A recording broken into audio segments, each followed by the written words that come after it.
Hi, hello, welcome to Harika's home cooking. Today I'm going to show you how to make chicken soup with egg and corn. So without any ado, let's go into the process. So here I have taken the boneless chicken. This is around 1 cup of chicken, chopped and washed and cleaned. So I try to make it as small as possible. So I'm taking 1 tablespoon of oil in the wok and adding 3 cloves and 2 cardamoms. And then if you want to add whole black pepper, you can add at this point. I'll be not adding because my kids doesn't like them coming in between when they're eating. So I prefer adding pepper powder. So I'll be adding it later. And I'm adding the chicken in this and giving it a good fry. Just saute it for a minute or so, and immediately it starts releasing water from the chicken itself. So you can see the water oozing out from the chicken. So after mixing it, it's almost like I felt it is cooked, but I want to make sure it is well cooked.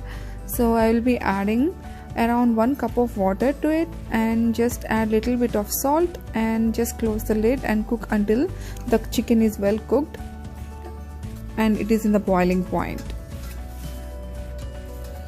So I'm giving it a good mix here, and then I will be adding 1 cup of water and around half tablespoon of salt.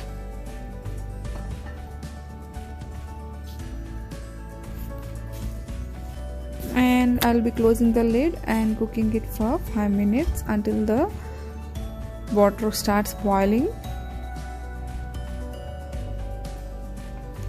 So I didn't add much salt, you can see. So I just added very little salt and then just closing the lid and waiting for 5 minutes. After 5 minutes, you can see all the chicken is started boiling, so it is done. So I'm adding my sweet corn. I'm using frozen sweet corn. If you have, you can use, or else you can skip this part. This is not mandatory, but it tastes good if you add sweet corn.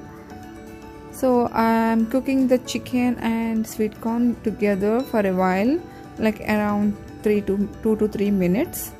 So my chicken is almost done. So I will be adding the rest of the water. I'm adding around 7 cups of water, 7 to 8 cups of water. That means it's like 8 servings. So after adding the water, I'll be adding rest of the ingredients now. So I'll be adding salt, which is necessary and very important. So check your salt according to your taste. Add the salt. Then I will be adding 1 tablespoon of vinegar and around 1 tablespoon of soya sauce.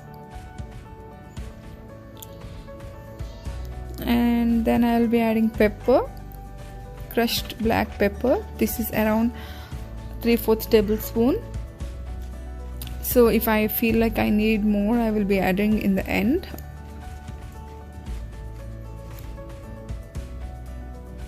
So I want the water to be in the boiling point.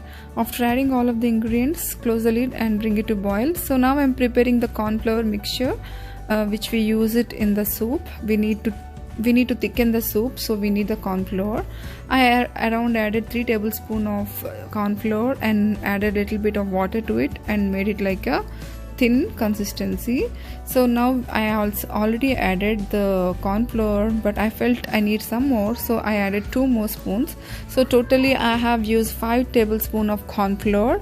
So you will be needed accurately 5 to 5.5 tablespoons of corn flour. Mix it with water and then we'll be adding into the mixture. See, I have shown you how to.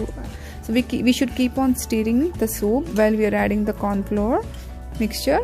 So you can feel the water is getting thickened, and you should let it boil for a minute or so the soup gets thickened, to make sure you're not adding too much of corn flour mixture. And you don't want your soup to be too much thick. It should be like the texture now I have shown you. See, this is the texture we are looking for. Once it came into the boiling point, I'll be adding 2 egg whites. We are not using the yellow part here. and give it a good mix, and keep on mixing, keep on stirring your soup with the spatula by adding little by little egg mixture into it, or else your eggs will be forming a big lumps in your soup, which we don't want. So if you keep on stirring, you can see the texture of the egg in the soup. We are looking for something like that. So give it a good mix and let it sit for a while on the stove, like around 5 minutes, until you see all the soup is getting boiled properly and the bubbles on the top. Then it's ready. You can off the stove and serve it hot. So I felt like I want some more pepper. My spice levels were a little bit low, so I added some more pepper and just give it a good mix, and it's ready to serve now. So enjoy your soup. This turned out very yummy. I always make the same way, and this is very simple and tasty too. So please do try my soup and let me know how it turned out for you. Hope you like my video. Thanks for watching my video. Please like, share and subscribe. Thanks for watching. Bye bye.